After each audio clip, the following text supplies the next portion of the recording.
John O'Donnell, National Director of Athletes in Action. John, would you describe yourself as a professional NBA fan and part-time Athletes in Action guy, or is that stretched too far?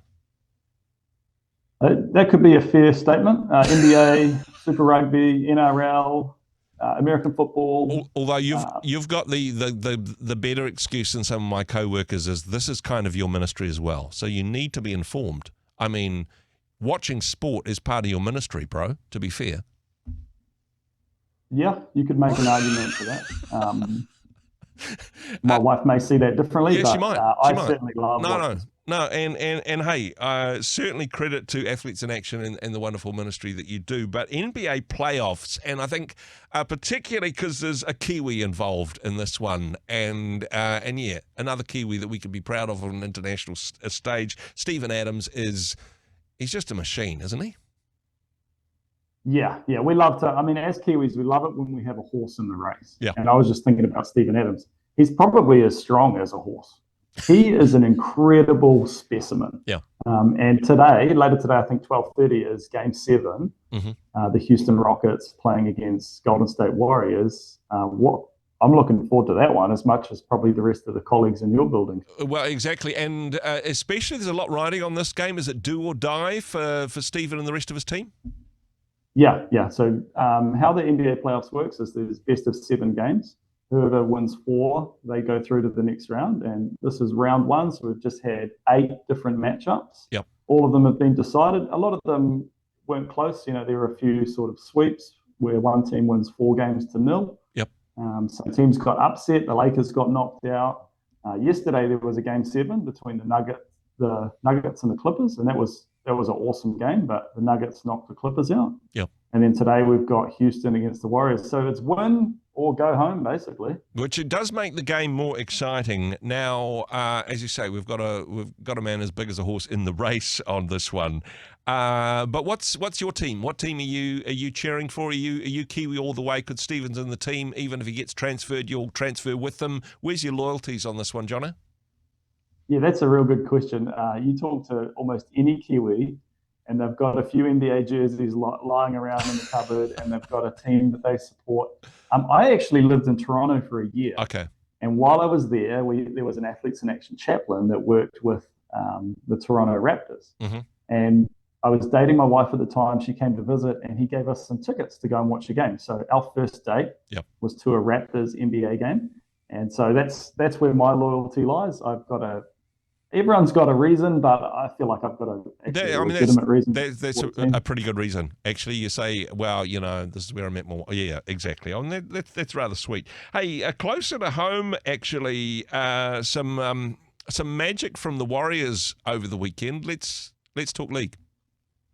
Yeah, Magic Round. So all of the games took place in Brisbane. Yep. And I do have to actually just start with a bit of an apology or a confession. Last week we were talking about Auckland FC and how they're the greatest team to ever be at Mount Smart. But apologies to the listeners. The Warriors are an incredible team. They actually have won some things. So they've won the minor premiership in 2002, and they have made the grand final a couple of times. So I do love the Warriors, and hey, we hope that Auckland FC goes on to win some silverware.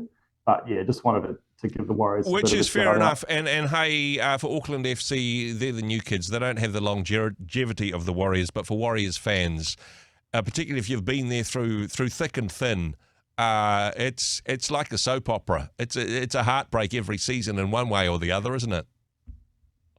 Yeah, they have their good seasons, they have their bad, they're up and down. Now, where are they at the moment? The Warriors, they're incredible, actually. Mm-hmm. Second equal on the table. Yep. Doing really well. They've won 6 games, including 3 in a row. And the game that just took place over the weekend, they got a big lead up.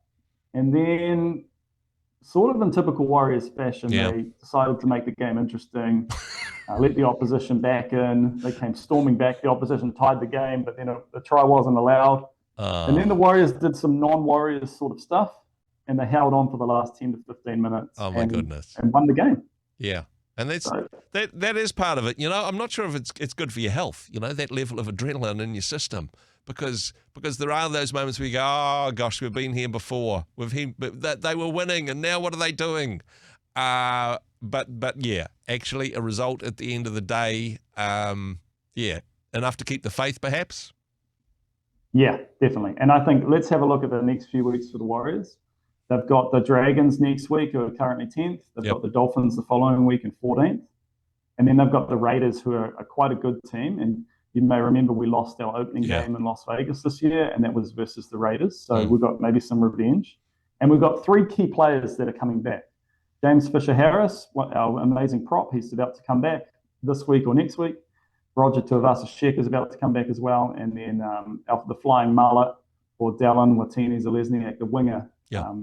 We want to see him back diving in the corner, scoring incredible tries. So some stuff to look forward to, as well as just being the Warriors in a really good position at the moment. Yeah, and hey, bigger and better from here. We were talking about this last week, actually, about, who do you support? And hey, for you got this great excuse because of first date with your wife and all of that type of stuff. But for me, I always got a heart for Dunedin rugby. I suppose I went to Otago University. I lived there for a number of years. That's where my wife is from. So it's kind of bittersweet with what happened to the Highlanders over the weekend. But at the same time, Moana Pacifica, what a great season they're having, right? Yeah, it wasn't too long ago, a couple of seasons ago, where I watched them playing. They had this game against the Hurricanes, and it went to overtime, and they somehow got the ball and forced it. Well, maybe it was right on full time. They scored this length of the field try to get their first ever win. Yeah. And they were celebrating like they'd won the whole Super Rugby competition. Yeah. And now, a few years later, they've got some much better players. Artie Savia is just lifting that team from the bottom, and they're in the top 6. They're in playoff contention. If you caught the game, or maybe if you're listening along, you followed the game, what an incredible game. Back and forth, lead changes, Artie Savia scoring chip and chase tries that a number 7 really should just not be doing. Exactly. And a charge down try right to finish the game and to close it out. In Dunedin, of all places, as well. Exactly. I think that was their first ever win down there. Yeah, and that's a tough place to beat the locals, because the fans will come out, and that is a big part of the game.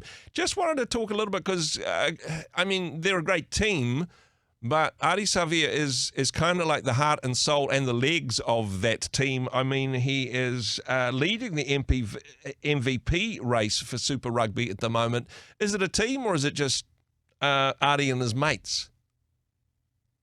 Artie is the soul of that team. He is, and to be fair, I was just really impressed that he's in the All Blacks. He's one of our best players, and he says, actually, I'm going to go back and connect with my roots. Yeah, I'm going to play for Moana instead of the Hurricanes, where he played most of his career. And then I think what you're seeing is, man, everyone's lifting. They're saying, hey, if Artie's doing it, then I'm not him, but I'm going to try to emulate that, and I'm going to get alongside him. And you see him after halfway through the game, they'll pan to him. He looks like he's spent. He's fully spent, and he probably is, but he finds another gear and he just keeps going. It's incredible. Yeah. And I suppose that is the thing, and this is what, the whole MVP thing of saying, well, let's pick one player who's the key player. Well, this is a player that's not only playing well himself, but the way he inspires and motivates the rest of the team. He lifts everybody's level. Not just an individual player, but very much a team player. So, hey, congratulations to Moana Pacifica, even though they beat the Highlanders in Dunedin, which is tough for me to say. Hey, Jono, thank you very much for the work that you do at Athletes in Action. I understand there's the certain basketball match getting underway pretty shortly, so we don't want to keep you. But thanks very much for being part of the program once again. Awesome. No worries. Thank you, Andrew. Hey, thanks very much for joining us in the Rhema studio. Thanks very much for watching the interview. It's kind of nice to have an audience, actually. And if you did like what you watched, then do give us a like, do give us the thumbs up. And if you'd like to see more interviews like that one, or perhaps even better, subscribe and those interviews will come straight to you. Don't forget to turn on your notifications, and we'll see you in the next one. Cheers.